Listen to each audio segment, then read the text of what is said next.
Hello and welcome to Things Musicians Don't Talk About with your hosts Hattie Butterworth and me, Rebecca Toll. Within our vibrant musical world, it can often feel that the struggles and humanity of musicians is lost and restricted. Having both suffered in silence with mental, physical and emotional issues, we are now looking for a way to voice musicians' stories, discuss them further and to connect with the many others who suffer like we have. No topic will be out of bounds as we're committed to raising awareness for all varieties of struggle. So join me, Hattie and guests as we attempt to bring an end to stigma by uncovering the things musicians don't talk about.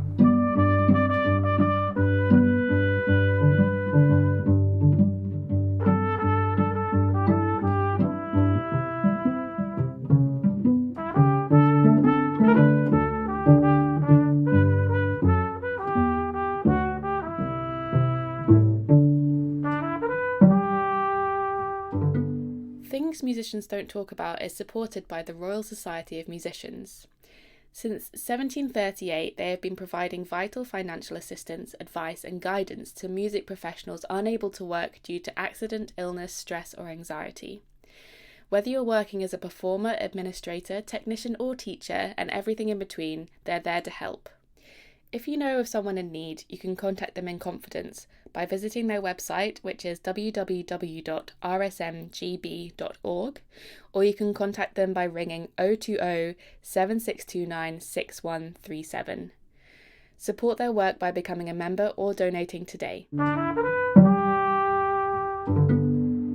So, welcome back to Things Musicians Don't Talk About. It's been a while since we've done a chatty one. I believe our last one was on queerness and Tara and Maestro, right? No.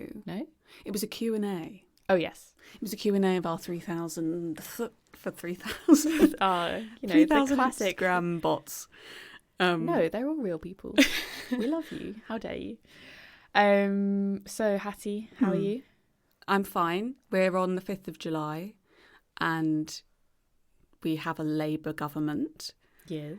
Which is interesting. There's so many mixed emotions this morning, I think, because the Greens now have 4 seats. I know I'm going straight into... It's fantastic. The Greens have 4 seats, which is incredible, including North Herefordshire. Although one that is like weirdly sad is for Bristol Central, because Tangam Debonair is now no longer going to be the Culture Secretary, which is really interesting. So yeah, because she's a cellist and a classical musician and... It just felt like great representation to have someone on that level. But I'm sure there'll be someone else that could potentially... I mean, Keir himself is a big advocate for music. Lol. Lol. We saw other things he'd be a big advocate for, but still. Being a dickhead. Maybe maybe this isn't the place for politics, but I think it's part of how we're doing, feeling and all. It's been a big day. I always feel that elections are a bit like Christmas. Like I like getting, I like being festive. I like getting into the spirit of it. So got a lot of snacks last night. And I was walking back from a gig last night with watching the coverage on my phone, like smiling. And also like I'd be walking past houses and seeing it on in people's living rooms. That's it cute. Made me so happy. It really did feel like Christmas. Yeah, it's weird, isn't it? Yeah. And I stayed up till like 2. Whoa. Well, I slept on the sofa actually, so I had it on all night. Yeah. But I was asleep. I stayed up till about 1:30, but I was playing The Sims at the same time. Wow. And Stu was playing Elden Ring. What's that? PlayStation stuff. Okay. That's very sweet. Yeah. Well, I think today we were planning to sort of have a bit of a reflection on our... This, if I say music education, you're going to turn off. But yeah, for some reason, the words music education just immediately fill me with boredom. We're going to reflect on our very beefy trauma. That's better. That's more clickbait. No, but in all seriousness, in the last few months, we've both taken each other back to our previous specialist music school and given talks on mental health, slightly different talks. But we thought, since going back to Wales was quite like an all-encompassing experience, and I definitely felt a lot of interesting emotions as well, like watching you go back. We thought it would be interesting to reflect on those experiences. What was your kind of view on how we might do this? I think it stemmed from first off, you saying that you felt quite emotional seeing me in Wells, and the fact that I also reflected on it myself and did a post about how it feels to revisit places of trauma and kind of responses in the body, and how over time that may ease, that may not, like it's very individual. But I think for so many musicians, our places of education or institutions that we've been to, workplaces, can be sources of trauma, sources of like reliving trauma. And as we know, the body does keep the score. So I've heard. So we've all heard. And I think that's something to not be ignored, that, you know, music is a very small world. Oftentimes, if you become a freelancer or a teacher, you may go back to where you started. You may go and see people that were actually quite problematic in your education. It's another thing that we don't talk about, is having to go through those experiences again. And I know that you said going back to your school wasn't as difficult because actually at that point you weren't suffering in the same way that you were at college. Yeah, I think going back to Chetham's is an interesting one, only because it's almost like that was the last time I remember being the person I used to be and happy, if that makes sense. It's almost like I'd blocked out that, because as soon as I went to London, everything so drastically shifted in my life. So kind of going back and trying to remember who I was between the ages of 16 and 18 it was such a strange feeling. Is it sad? Yeah, it's sad to sort of remember how happy I was and how little I realised what was coming. And the other part of it that I find strangely traumatic, but like second-hand trauma, I don't know what this is called, is going back and having memories of my friends going through stuff and knowing who's now been arrested. Yeah. What's now happened, who's now left the school and why. And it's quite difficult to kind of see those either metaphorical or physical kind of dark corners of places that you've been, and then realise in hindsight with a sort of horror how you maybe unintentionally were witness to other people going through really difficult times as well. Yeah, it was almost like you didn't realise quite how bad it was. Yeah. Or how bad, not that I've been told firsthand, but like how bad potentially some of my colleagues' experiences were. And sometimes I have been told firsthand, but I think it definitely felt like seeing you back in Wells, I don't know, and you were sort of saying, oh, this happened here, you know, and obviously we're very open with each other, and some of the stuff that happened to you was quite graphic. Yes. It was just so like, I don't even know how to put it into words, so maybe you'll have to, but it was just like, because Wells is such a kind of microcosm of privilege and middle classness, and that school especially has such a sort of aura of safety and all of that. It just felt so distressing to imagine such a young child in that environment really not coping. I don't know. Particularly because it is such a beautiful city. Because you were almost saying, like, how could I not be happy here, sort of thing. I know, and I think a lot of people, when they visit Wells, always say, wow, it must have been so great to go here. It's so beautiful. It's, you know, we've got these facilities and all that. And it's true, like, it obviously all those things are true, but at the same time as the fact that I also had an awful experience that didn't take into consideration the aesthetics of where I was undergoing really horrific experiences. How did you feel then, like, going back? Because I kind of couldn't quite tell in the moment, like, what was happening. I don't think I could really tell either. Yeah. Partly because I've been back a few times and it's definitely much less difficult for me to go back now. I feel like I've almost gotten used to going back as an adult. So I think I said in my post, like, my kind of alarm systems don't go off as much. Like, I think I said the batteries are running out in the kind of fire alarm that goes off inside my body. So I don't feel so tense and anxious. But there is something about it, like, it's always so pristine, you know, the grass is always mown and there's the marquee goes up and everything looks lovely. And also that I genuinely do believe that lots of good things have happened to the school since I left. But it is also very easy to think, well, is this all kind of for show? Is this because when I was there, obviously it was all still professional and aesthetically beautiful and everything looked great on the surface, but underneath was not so good. So it's difficult to know what the reality is for students there now.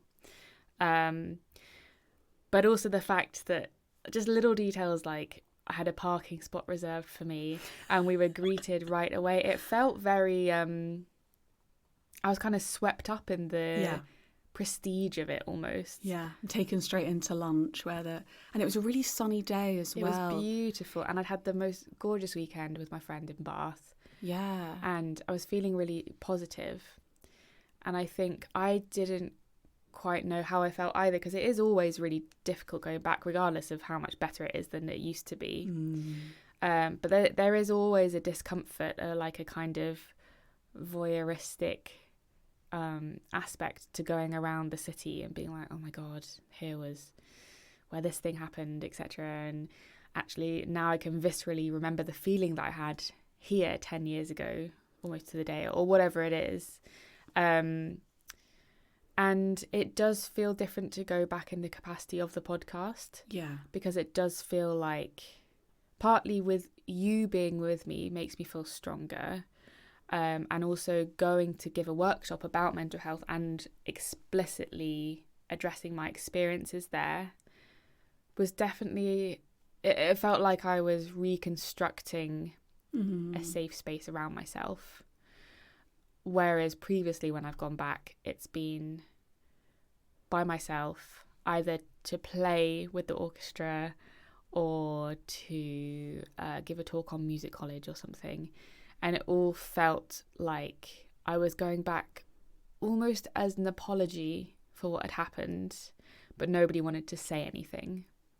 Or as a recognition of, oh, you were really good at academic stuff and music stuff, so you're a perfect specimen to come back and talk about this stuff without even really that addressing. Might have been what broke you, was that absolutely those two things hand in hand, completely gnawing at your mental health and this was the first time that I'd gone back in a much more honest capacity. How did you feel like with the students? Because I often feel in those situations, whether or not I've been to the school, I still really struggle to know either if it's helpful or if I even feel confident in what I'm saying. I don't know what it is. There feels like a funny space around those schools of just like, I almost gaslight myself into like, I just don't know. I just don't always feel present. I don't know whether, because it feels like such a huge thing to do and also such a simple thing to do. It's a kind of strange, I don't know what I'm trying to say, but it's I know weird. what you mean, because also I think when you're that age at secondary school and at a music school, there's still the belief that if you're good enough, you'll be fine in the real world. I mean, I think there's almost no way around that, because they might not have had any experiences to contradict that belief. So often it does feel like you're talking to people that don't believe you or are not interested or don't feel that you're relevant. And I also feel that because I think going back to a place of trauma, you're often transported back to the very age that you experienced that trauma at. So when I go into a situation like talking to the students there, who were, by the way, lovely. Nothing to do with the people at all. Exactly. And it's very easy for me to feel 14, 15, 16 again. Right. And be like, oh, everybody here seems fine. It must have just been me. Yes, that's exactly Maybe how I just wasn't good enough. Maybe I was just too weak to handle the pressures. That's why I feel like sometimes, strangely, it's almost like, is what we're saying irrelevant? And of course, anyone on the outside would be like, that's brilliant that you did that you went back. And we had people say that. Yeah, but for some reason, if you're in that maybe it's like either a trauma thing or a transference thing or what, but just going back, you're so right. Maybe we are, in a weird way, feeling like we're going back to that age and not entirely relating to our peers or like... Yeah. And it's also very difficult in mental health workshop kind of spaces to... Because obviously you don't want people to share things that they don't feel comfortable sharing. So often it's talking at people about your experiences, and there can't be a lot of back and forth because that would kind of be unethical and not safe. But it's so hard to know whether you've hit the tone right, because unlike, I don't know, doing a workshop on mindfulness or Alex Tech or something that you can share back and forth, because you're not necessarily, of course there are exceptions, you're not sharing things that are vulnerable or potentially going to trigger you. So I think, especially when on the podcast, we're very used to sharing back and forth with a guest and having a shared vulnerability in a communal aspect. When you're giving a workshop, it feels very one way in this arena, I think. You just kind of have to trust that your words translate in some way, either to someone's direct experience or in the future. Yeah. And when you are putting stuff out there that is so kind of just part of change or potentially even for the future, it's really, I don't know, it feels weird. I don't know. And it's a very fine line to tread between telling them things that have gone on and wanting to inspire them to be the change in the industry and not wanting to scare them. Yeah, not wanting to be overly negative or overwhelming. And because I think for everybody, when you go to music college, there's a slight bubble that bursts. You kind of realise that maybe I wasn't as good as I thought, or everybody here is really good, so where does that put me? Or, oh, wow, the music industry really is quite tough. And it feels almost cruel to burst that bubble preemptively for people at school that are still enjoying that haven of just having a good time, maybe, and believing that if they practice enough, they'll be fine.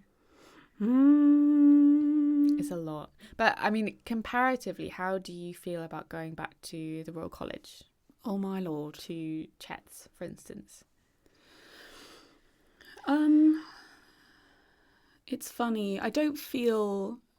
I got an email from someone at the press office at the college, and they were like, let's go for a coffee, but I understand that you don't like going back to college, so let's go somewhere else. And I was like, I kind of respected that, but at the same time, in a funny way, my initial reaction was, but my feelings about going back somewhere don't impact me. Like, don't stop me going there.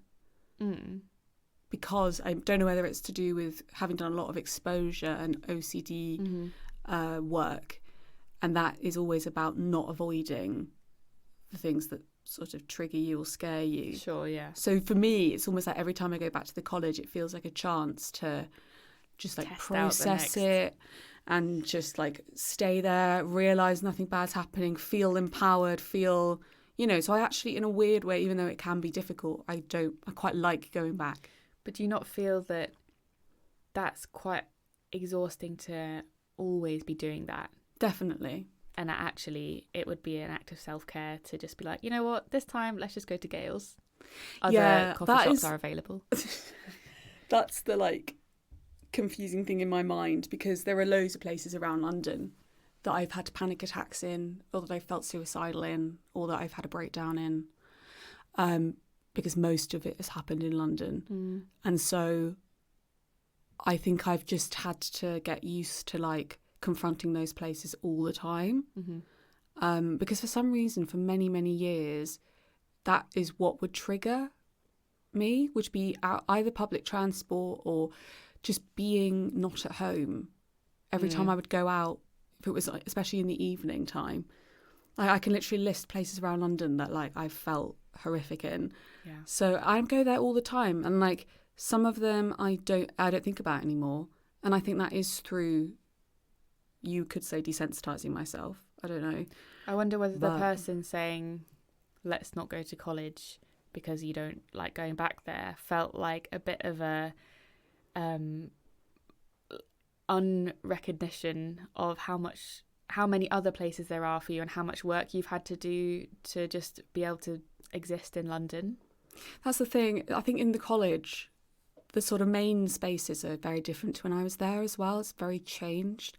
I think if I was to go back to certain practice rooms where I'd had really difficult experiences, because I've had a lot of panic attacks in practice rooms, like for some reason that happened a lot.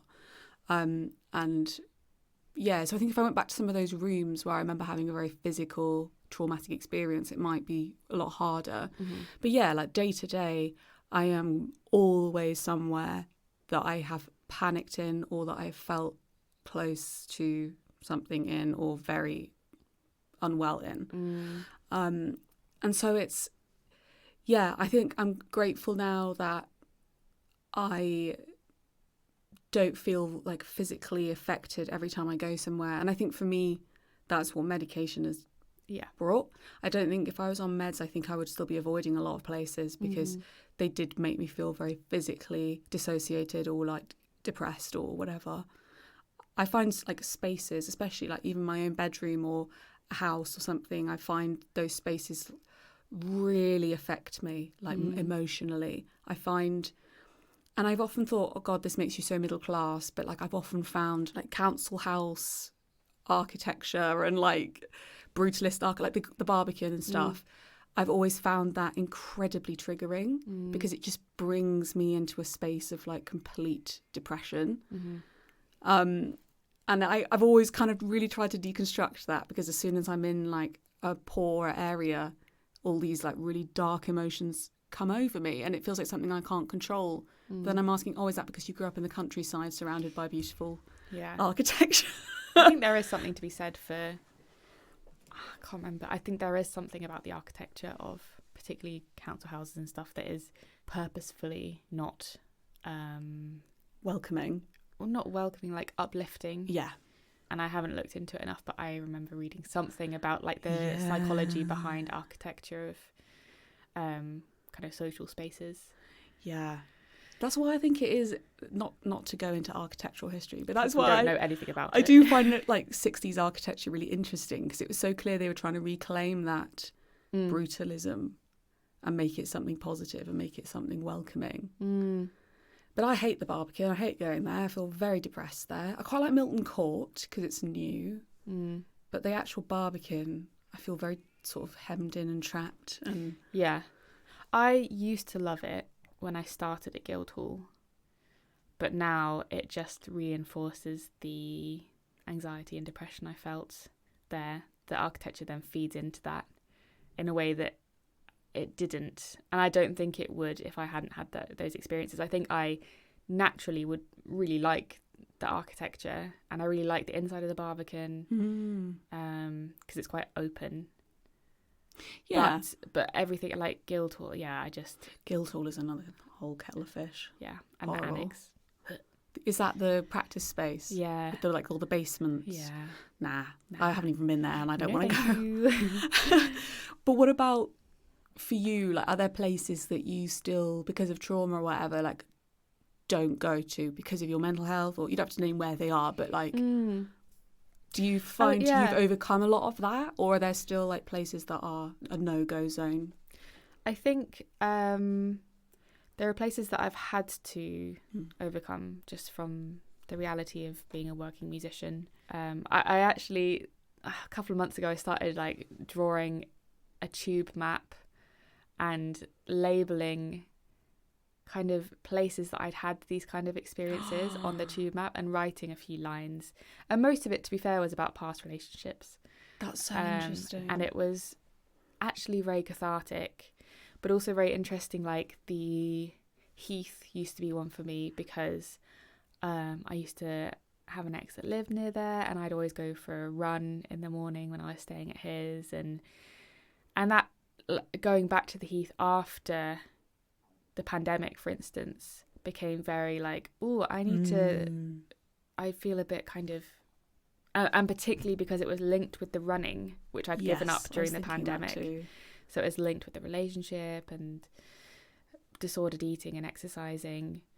That's become, I mean, much better place. And actually going to like the ponds with friends and stuff, and that's become much easier to go around. I still find the academy very difficult to go back to.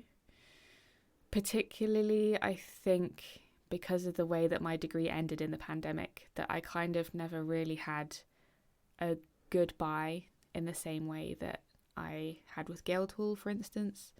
But yeah, there are so many places that even when I pass through them on the tube, I get a bit of like a shiver. That's so interesting, because I've thought that too about tube stops and where things have happened, and like that's such an interesting idea to like write about them. Yeah, I feel very inspired to do that now. it's really, really good, and also because you can do it on like a massive like piece of paper, and it's very, when you start writing, you actually realise how many places there have been things.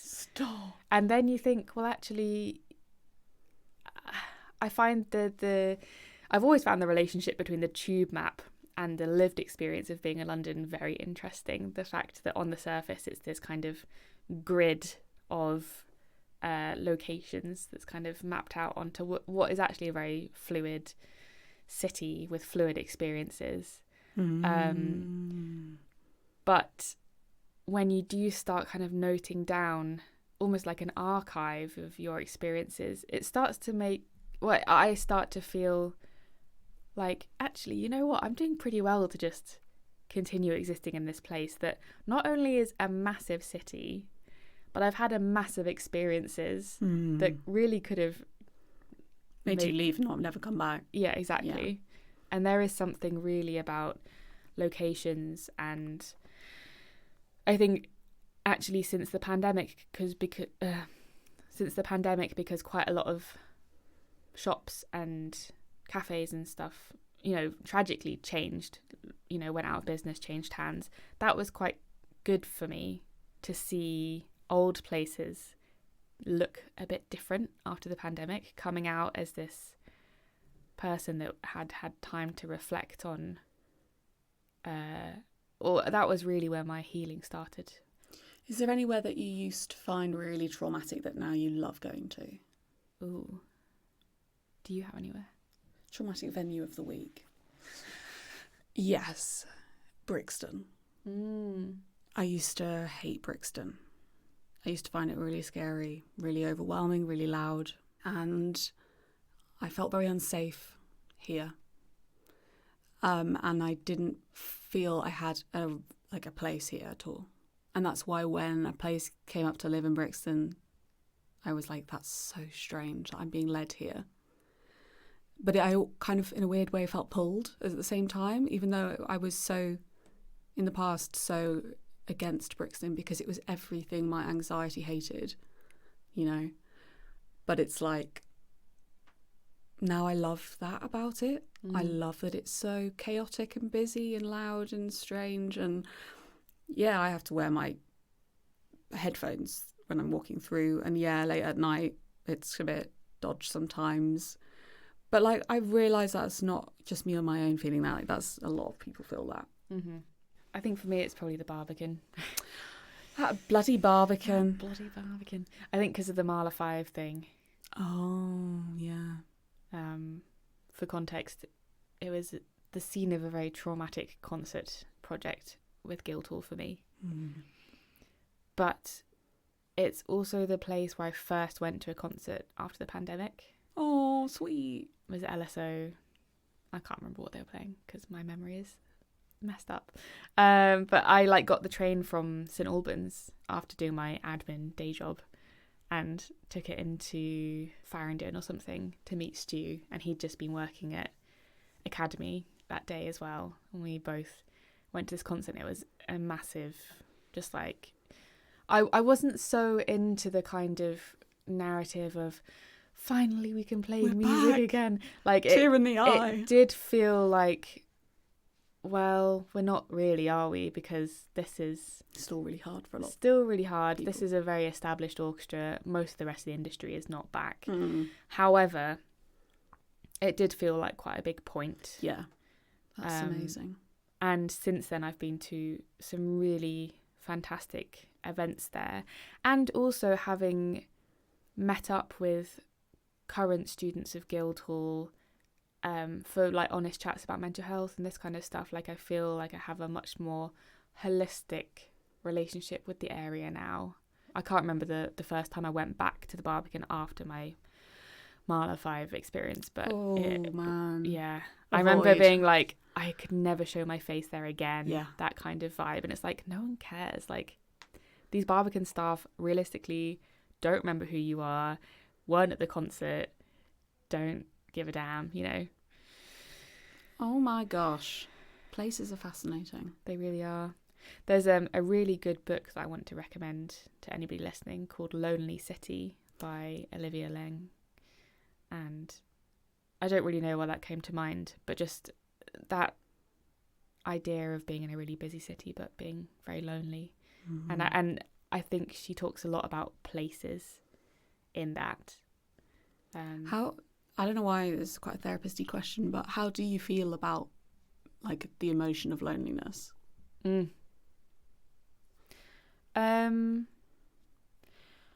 I love spending time by myself now, and I very rarely feel lonely.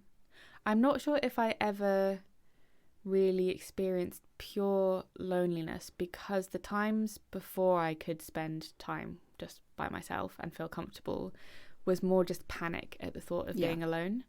And I don't know if that was actually loneliness or just intense self-hatred that was kind of disguised as an inability to slow down, to rest, to be quiet and still. So you're not sure what it really feels like, almost? No, and I think particularly since I've been more well and nurtured my relationship with myself, I've also gathered an incredible support network that I never really feel lonely within. I think you have quite a deep relationship with loneliness. Yeah.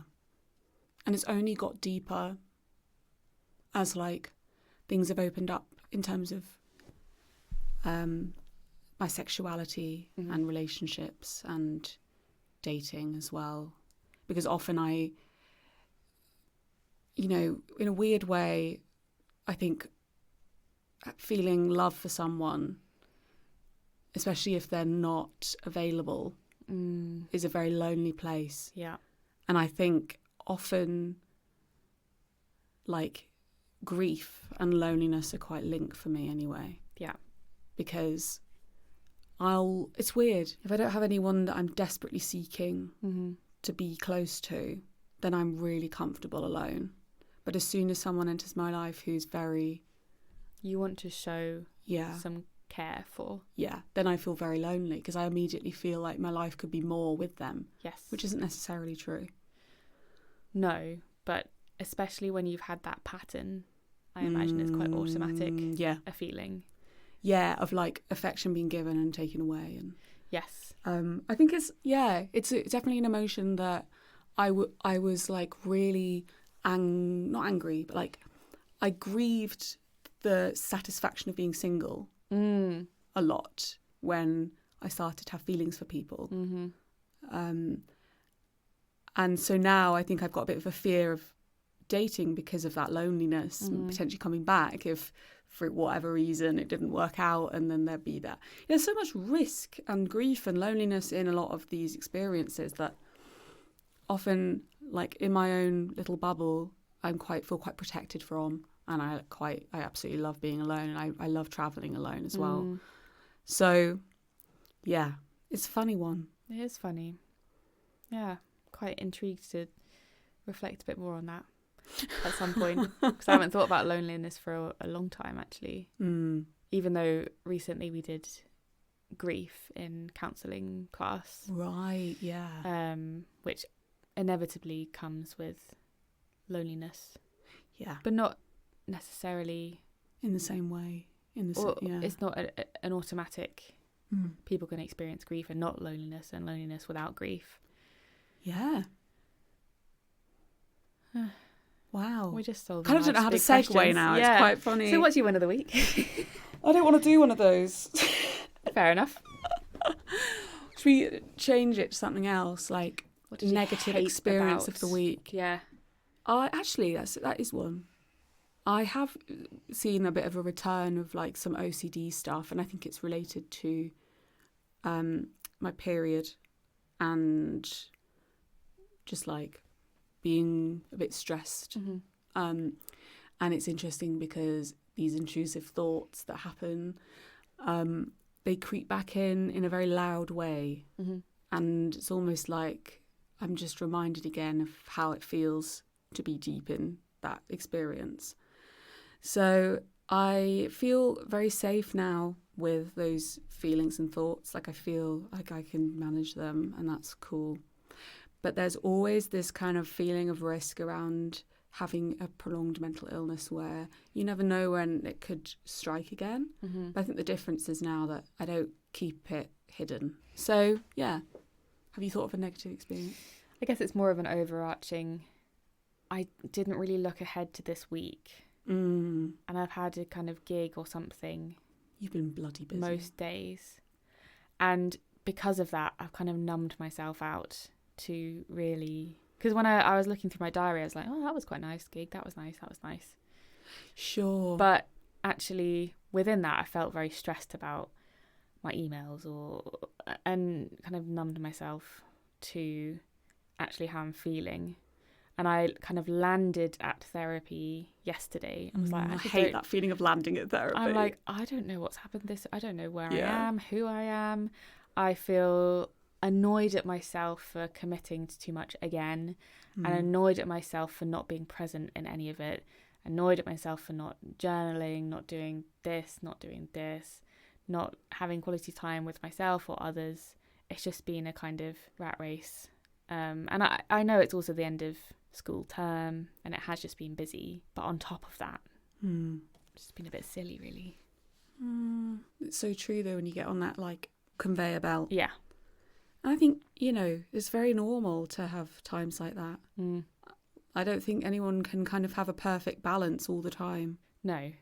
And I think I get so into like a sense of pride when I'm like, you know what? I am doing so well at saying no to things and being self-aware. And then I forget that... Putting interest on invoices. Exactly. On my one invoice. I forget that ultimately there's going to be another period of rubbishness around the corner. Always. That's just life. That is what you can rely on. Yeah. The For constant. Real. So... Ending on a happy note. I know. Always the most inspiring space to be. But thank you for sharing this. Thank you. This has been nice. Yeah. In a weird way. Yeah, very cathartic. And nice to reflect on some experiences that we've had with the podcast recently. Because we don't often sit down and look back and say, not just what we've done or achieved, but also how it felt. Because often we're just so proud and happy to have gone and done something, regardless of how it actually felt to be there. So true. So yeah, see you again soon. Toodaloo. Toodaloo.